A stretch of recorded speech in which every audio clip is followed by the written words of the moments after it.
पेट खराब हो जाला गर्मी चलते बा एक मोर जी शूट करो हम कौन के पी के अब इलाज खराब कर चलो चला लेके डॉक्टर के यहाँ गाँव में हां कौन के ब्यासी घबराइए मत नहीं थोड़ा पनीर खाली है इसलिए पेट खराब हो गया है कह रहा है अंग्रेजी दवा नहीं लेना है नहीं नींबू का प्रयोग कीजिए नहीं चलो तो बढ़िया बात था बड़े बड़े नींबू छरगो किन के लाओ शादी का प्रोग्राम में निकले मेरा पूछने की पेटवा राम बान बोले क्या राम बाबा की गुड़गुड़ा था अरे हरत नहीं खानी ना निकाला टाइम पे झाड़ू लगाता पागल हो का तरकारी नींबू प्रयोग करे के हमें घोर के पिए खातिर तुम मुहास बंद कर थोड़ा सा कृष्ण के बिना हमारे से 5 मिनट एक और तक खाने लगे कौन नींबू का राजा है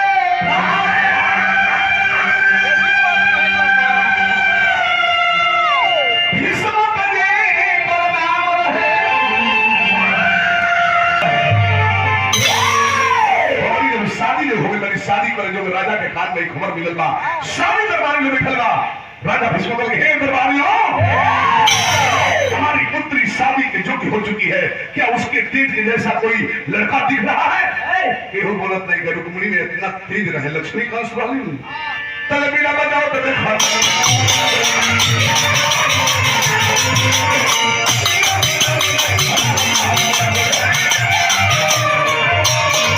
नारायण नारायण नारायण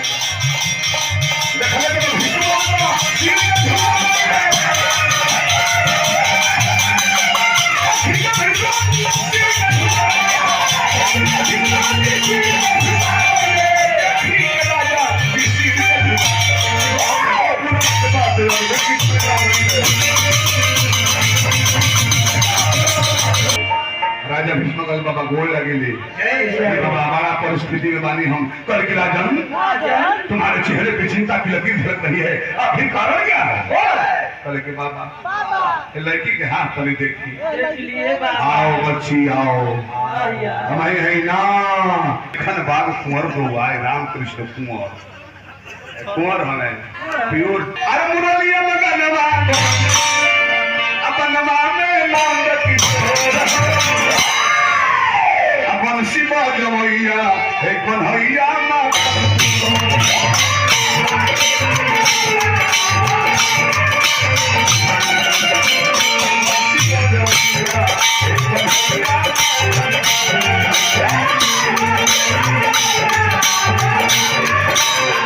हे राजा तार बेटी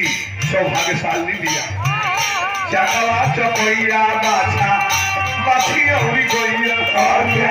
प्रेम में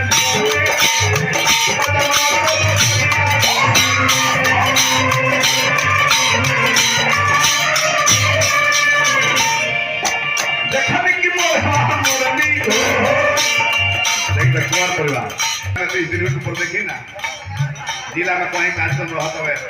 जगह धन आवेला हम लुटई को करेले बाबा के बार कमाई करते हैं पटपटी सब ना ना ना राउर सिद्धांत सही हो आखिर रौरे को भगवान का है उसमें देता है क्या है बताई तो और सौभाग्य रोग निमन तो तबे को निमन काम करने तबे सब लोग भाई है तो सोच रखे चाहिए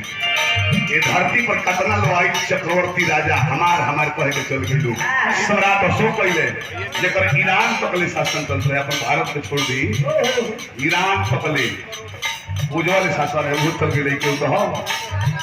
पैसा हाथ से मैल है पैसा जिंदगी के लिए बहुत कुछ है लेकिन पैसा जिंदगी के लिए सब कुछ नहीं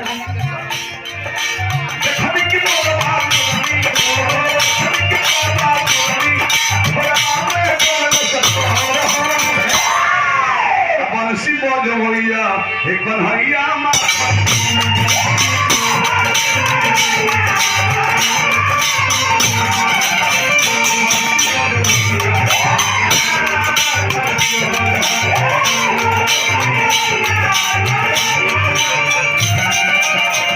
सुरेश मुखिया जी एक शब्द पुरस्कार दे मुखिया जी का हार्दिक प्रणाम करते जा पद प्रतिष्ठा और का पहले को मत पूछो तो बिजनेस बताई धंधा का करे राजा कुछ ना पहले कृष्ण का धन था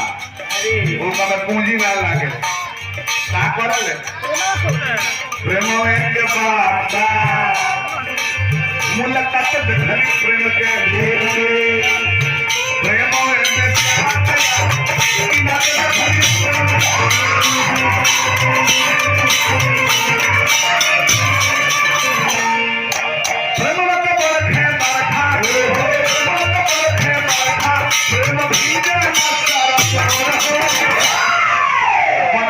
जवैया हे कन्हैया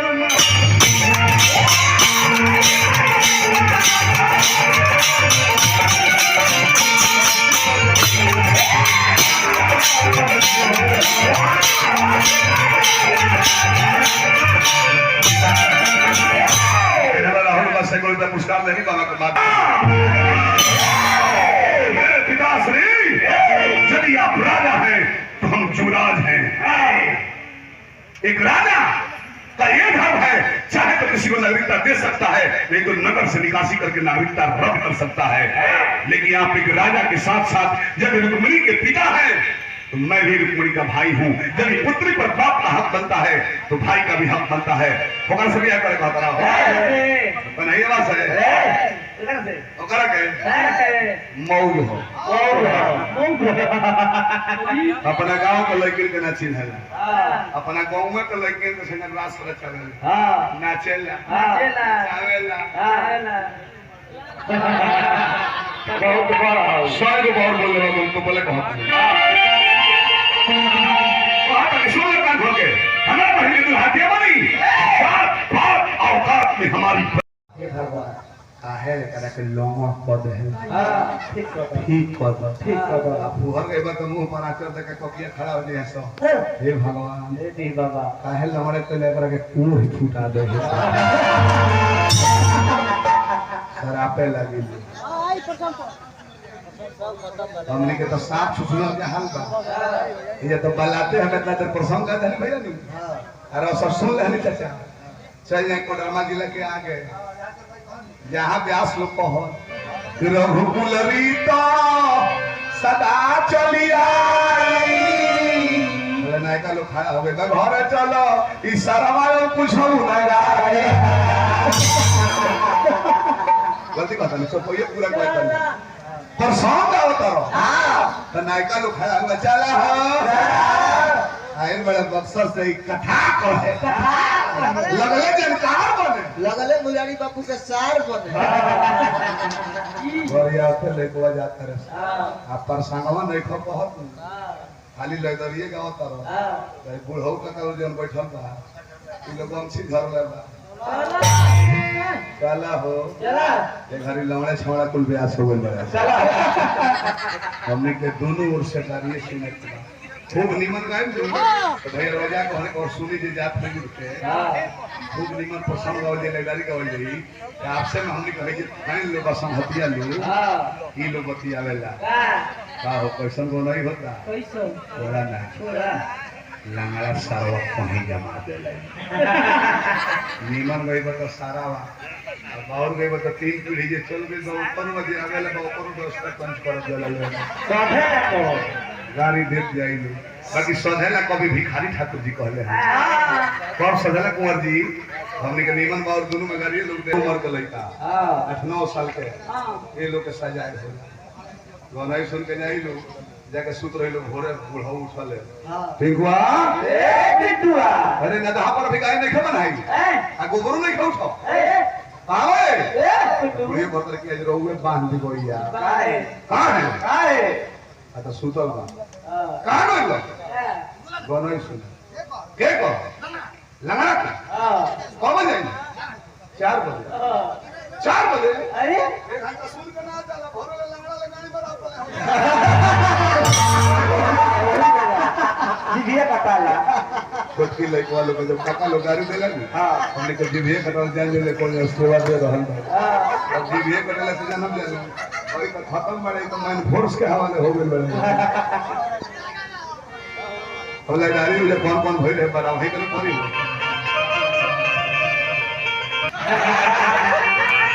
एक आदमी हर साल से बहुत तरह के लोग लगा को तो हमार हां